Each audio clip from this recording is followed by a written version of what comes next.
Aceh juga dikenal dengan sebutan Serambi Mekah, menyimpan cerita tentang perjuangan yang gigih ketika melawan penjajahan Belanda. Dalam pertempuran melawan Belanda sejak 1873 hingga 1942, pejuang Aceh berhasil menewaskan komandan perang Belanda, yaitu Jenderal Kohler. Salah satu jejak sejarah itu dapat ditelusuri di Kerkhoh Pecut, Banda Aceh. Dalam bahasa Indonesia, Kerkhoh berarti kuburan. Nah, kali ini Mimin bakal mengupas tentang fakta sejarah makam-makam serdadu Belanda di Aceh. Sebelum lebih jauh kita mengupasnya, tekan dulu subscribe, like, dan share agar sejarah Aceh lebih terpandang di mata dunia.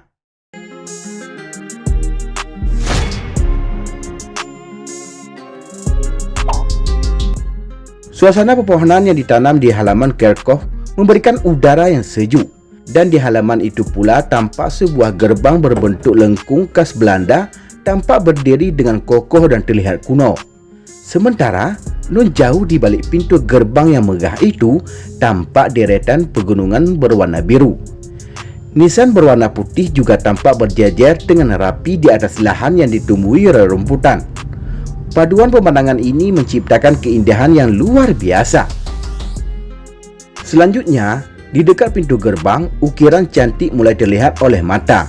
Ukiran itu tak lain adalah nama-nama serdadu Belanda yang meninggal pada saat melakukan pertempuran dengan masyarakat Aceh. Nama-nama serdadu yang tewas itu terukir dengan rapi pada relief dinding gerbang pintu masuk. Setiap relief memuat 30 nama serdadu, daerah pertempuran, dan tahun mereka mengembuskan napas terakhir. Kejadiannya berkisar antara 1873 hingga 1910.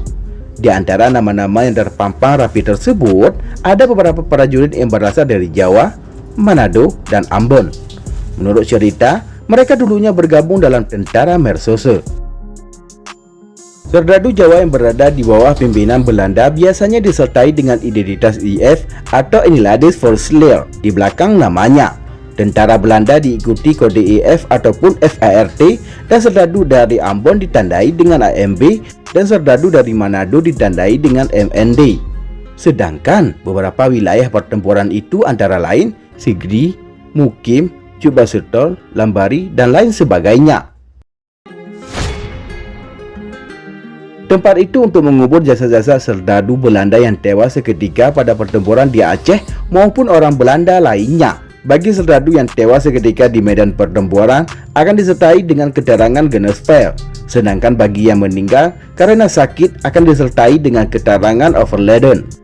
Sementara itu, di bagian kiri pintu gerbang tertulis kalimat In Memoriam General Major Johannes Kohler, Genusvel, 14 April 1873. Kalimat tersebut intinya mengenang Jenderal Kohler yang meninggal seketika dalam pertempuran di Aceh pada 14 April 1873. Menurut catatan sejarah, pada 1873, serdadu Belanda masuk ke Aceh untuk menguasai daerah tersebut. Namun, upaya Belanda untuk menguasai wilayah Aceh tidak dapat segera terlaksana. Mereka mendapat perlawanan sengit dari pejuang Aceh yang gagah berani. Bahkan Jenderal Kohler yang memimpin penyerangan tersebut harus kehilangan nyawanya pada tahun 1873 itu juga. Dia terkena tembakan tepat di dahinya di depan Masjid Raya Baitur Rahman pada 14 April 1873. Usaha menguasai Aceh tersebut tetap tidak dapat berjalan mulus hingga pada tahun 1942. Belanda hanya dapat menguasai daerah perkotaan, sedangkan di daerah-daerah pedesaan, Belanda dapat dikatakan mengalami kekalahan. Akibat penjajahan yang dilakukan selama 59 tahun tersebut, ribuan serdadu Belanda tewas. Serdadu yang terdiri dari orang Belanda sendiri dan pasukan anti-gerilya atau Mersose yang serdadunya berasal dari orang Jawa, Ambon, dan Manado tewas di ujung senjata khas Aceh, yaitu rencong dan bedir-bedir. Pada mulanya, mereka yang tewas di daerah-daerah pertempuran seperti Sigli, Samalanga, Melabuh, Bakongan, Idi, Payabakung langsung dimakamkan di daerah itu pula. Namun karena banyaknya gerven atau komplek kuburan yang berceceran di Aceh, maka dilakukan upaya untuk mengumpulkan jasad para inlander tersebut menjadi satu. Kerkau yang sebelumnya merupakan kawasan ilalang dan kemudian menjadi kandang kuda disulap menjadi komplek kuburan oleh Belanda. Saat ini, di sana dikuburkan 2.200 serdadu Belanda dari yang berpangkat jenderal sampai berpangkat rendah. Jasad-jasad tersebut dikumpulkan dari daerah-daerah. Misalnya di dinding gapura disebutkan serdadu Belanda yang tewas di Idi.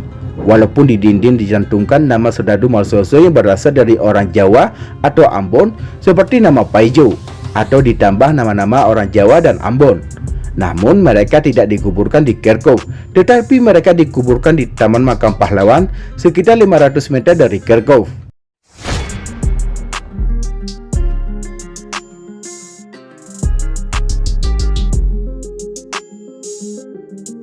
Uniknya, setelah Kolot tewas, pejuang Aceh tidak mengetahui di mana jasadnya dikuburkan. Terakhir diketahui, Kolot dikuburkan di kawasan Tanah Abang, Jakarta Pusat.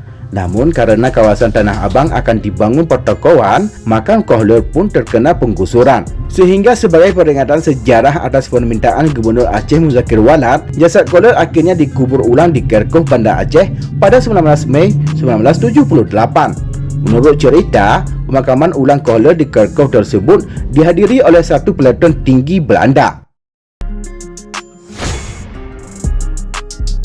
Kerkau sendiri ternyata tidak hanya digunakan sebagai tempat peristirahatan yang terakhir bagi serdadu Belanda yang tewas karena pertempuran, tetapi juga karena sakit dikuburkan.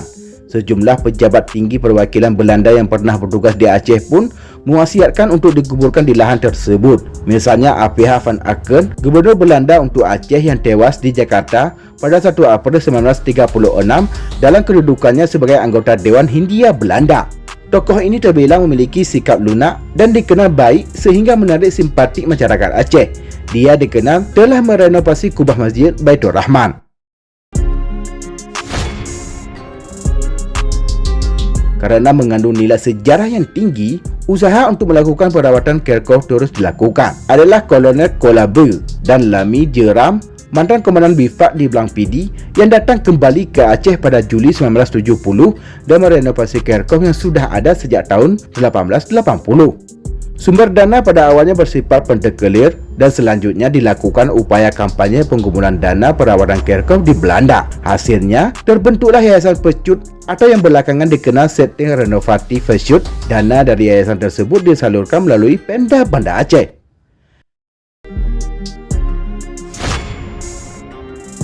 Demikianlah liputan Habahasa News. Semoga bermanfaat dan dapat menambah wawasan untuk kita semua. Terima kasih telah menonton dan tunggu video kami selanjutnya.